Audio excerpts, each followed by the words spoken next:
basically is going to be a sit down video.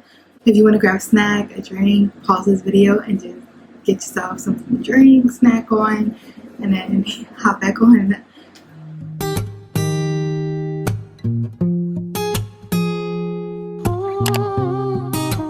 Now, today marks a year since I went to the hospital and got induced to have my baby girl. I am going to give you a little backstory. I found out I was pregnant January 30th of 2019. It was right before I went to work. You know, I got up for the day, I took my shower, went used the bathroom, took the test, came back positive, such and such, such. When I had my first appointment, they told me I was due October 1st of 2019. The doctor, you know, my midwife, she went through a whole bunch of health exams and all that. And my mom came with me, and so did my boyfriend. And so they asked basically my mom history, like when she was pregnant, have she ever got diagnosed with anything, and anything like that. So my mom, when she got pregnant with me, she got diagnosed with preeclampsia. Now, if you don't know what preeclampsia is, I'm going to leave a definition right here so you can get a better understanding. But preeclampsia is just basically you being pregnant with high blood pressure. And it's so dangerous for a woman to have this.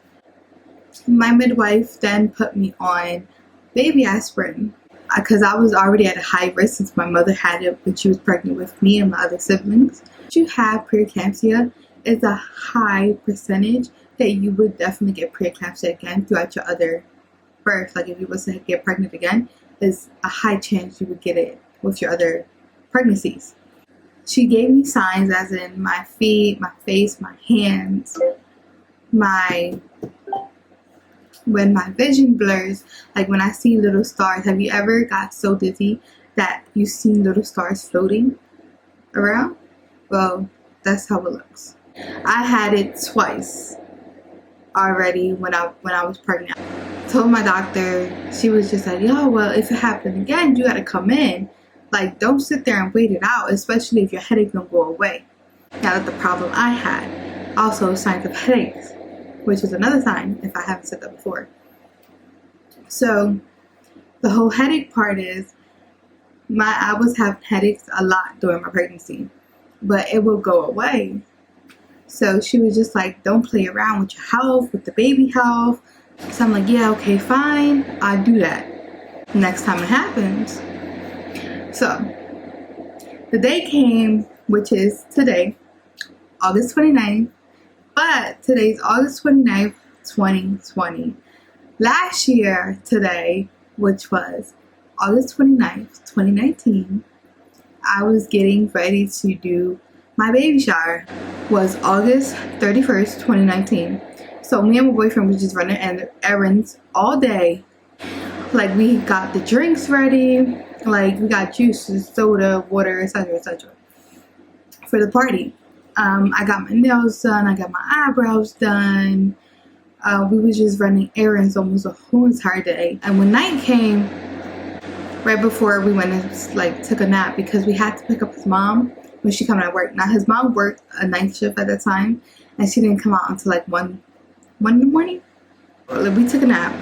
When I woke up from my nap, my vision blurred out on me. I told my boyfriend, I was just like, my vision blurred out. Like the day, like that whole entire day, I already had a headache. I took a Tylenol for it, and it didn't do anything. So that's why we took our nap too, is because of my headache, the headache I was having, and also so we could be rested to go pick his mom up from work, which was like a 45-minute drive, I believe. And then he asked, soon we woke up, he asked me, hey, did your headache go away? I'm just like, no, it didn't. Or whatever. So we're getting ready to leave the house again to go get his mom. I told him about my vision blurring out, and then he was just like, so what you want to do? I was just like, well, my midwife said if it happens, to go to the ER. And then he was just like, okay. So we got his mom, we took her home, then we went back to our house, and I grabbed like my wallet and everything else I needed to like check in and stuff like that. So we went to the hospital, and by the time we made it to the hospital, it was 2:30 in the morning. Like literally, August 29th at 2:30 a.m. They gave me 2 doses of Tylenol. They gave me Tylenol. They waited a few hours or whatever, and then they gave me another round of Tylenol. And then they kept checking up on me, asking me, hey, did it went away? Did your headache went away? I'm just like, no, it didn't go away. My head is literally pounding. And so they talked to the main doctor, and the main doctor was like, if her headache's not going away, we have to induce her. I was 35 weeks and 3 days pregnant when this happened. And even though you're 35 weeks and 3 days, the baby was still considered a preemie. So that was around 5 in the morning when they told me that. So then I texted my family. I'm just like, hey, I don't want to scare y'all, but you know, I'm in the hospital. They saying if my headache don't go away, I'm gonna have to get induced, etc., etc. We waited a few more hours.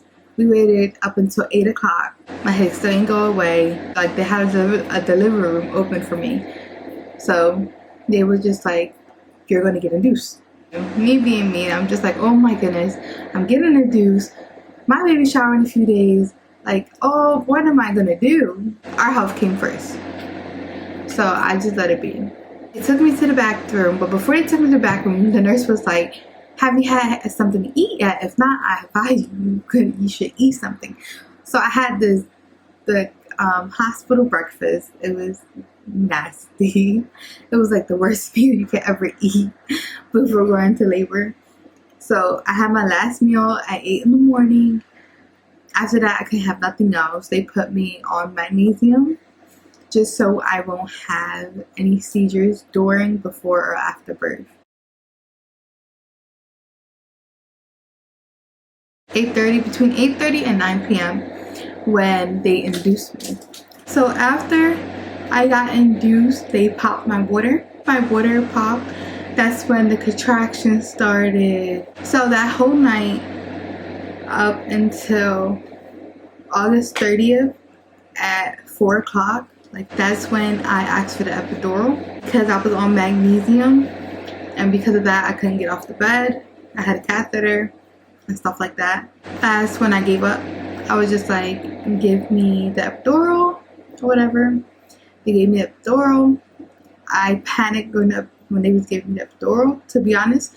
Like, the nurse had to come to me and rub my arm and stuff like that so I could relax. I looked to make sure it wasn't a student that was doing it. I didn't see no tag on them, so I'm just like, okay, they know what they're doing. But then they was playing with it. Like, they was moving it. That's like a big no-no. So either way, the nurse gave me a button. She was like, when you feel a contraction, you press this button and then the medicine will go into your spine or whatever. And then eventually it will numb you from your waist down and stuff like that. So that what happened. That didn't happen. That was supposed to happen, but it didn't happen. So took the medication probably like 3-4 times. And nothing was working. Like, throughout that whole day, it wasn't working. So nighttime came, and I'm just like towards the end, after I waited like probably like 4 hours. I had it in my bag. I'm not really sure how long I had it in my bag for, but it wasn't like a full day with it or nothing like that. So I was just like, this is not working for me. Take it out. I could feel everything. I could feel every contractions. I could feel everything. So take it out. So the doctor was like, are you sure? They was like, are you sure you want us to take it out? I'm like, yeah, I can feel it. Like, if I can feel the pain, this is not doing nothing for me. So what's the point in having something that's not working for me? So they took it out. They was like, if you always want it back, we could always put it back on you, da da da da. And I'm just like, no, I don't want it. So they took it out, and I was left like that with no epidural. I was still feeling all the contractions like I was before.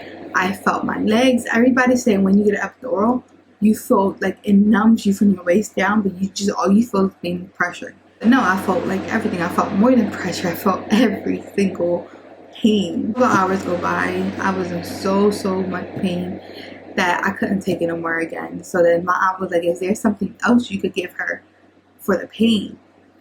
And they were like, yes, it's through the IV. Now, they gave me that. It didn't do anything but put me to sleep. So it just made me tired. I went to sleep. I still kept waking up each time I got a contraction. That whole night of the 30th to the 31st morning, I just kept calling my boyfriend name. I'm just like, I can't do this. I cannot do this. That's all I kept telling him. I was just like, I can't do this. I can't do this. That's all I just kept saying. And then he was like, you're doing it. You got this. He was supporting me. He was next to me the whole time. And so besides that, they checked my dilation levels throughout the day and to the night. So my dilation wasn't going nowhere. Like, I still stuck at 5 centimeters, and they checked me 3 separate times, and it was a couple hours apart. They was just like, if you stay stuck at 5 centimeters, we're going to have to schedule you in for an emergency C-section early in the morning around 6-7 a.m. when the doctor comes. It's like, I was scared. I was so scared. I give you props. I give every woman who gives birth props, because we pushed out a human being. But it's more scary when you had to go through a C-section, because it's your stomach getting cut open, and then it's the postpartum, care, and then it's just like that could open up on you. You could get infected quicker and stuff like that. That's what I was mainly scared of. So I just prayed. I prayed. I was just like, I don't know what time it was. It was probably around 3-4 o'clock. They checked my cervix again. It was in the morning. It was the next day, which was August 31st a.m. around like 3-4 a.m. They checked my cervix, and they was like, I was like complaining. I was just like, I have to pee. I have to pee. I have to push. And the nurse was just like, no, you don't. You got a catheter? You don't have to. And I'm just like, yes, I do. So when they checked, I was already 9 centimeters dilated. Almost at 10 centimeters dilated. Which, once you hit 10 centimeters, you start pushing. Progress, like, it jumped from 5. The last time they checked, I was stuck at 5. And then it went 9. It's like, I need to push. Like, I need to push. Next thing I knew, it was 5:14. I believe it was 5:14. And then they was just like, put your legs up here, scoot down a little bit, sit up a little bit, push. When you get a strong contraction, push. And then there was time where the doctor was just like, relax. And I'm just like, no, can I push? And it was just a small contraction. And he was like, no, you have to save it for the big ones.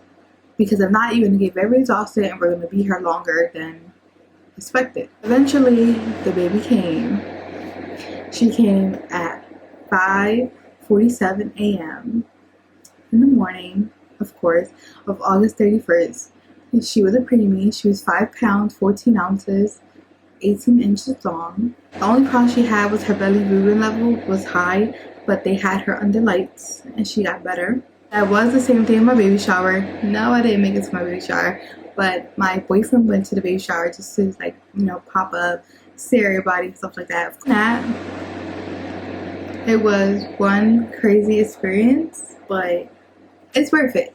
So if you're watching this video and you're about to give birth, you may be scared, but it's well worth it at the end of the day. So I hope you like the sit down video. I don't know if I was just rambling all over the place or was it just clear enough, but this is basically what happened to me during my birth. Well, when I was giving birth to my daughter. I hope you enjoyed this video. If you like sit down videos, let me know. I could have a whole sit down conversation with you. Like, comment, share, subscribe to my channel for more videos. I will be posting up videos very soon. And with that being said, my daughter is turning 1 in like 2 more days. Have a blessed day. See y'all guys soon. Bye.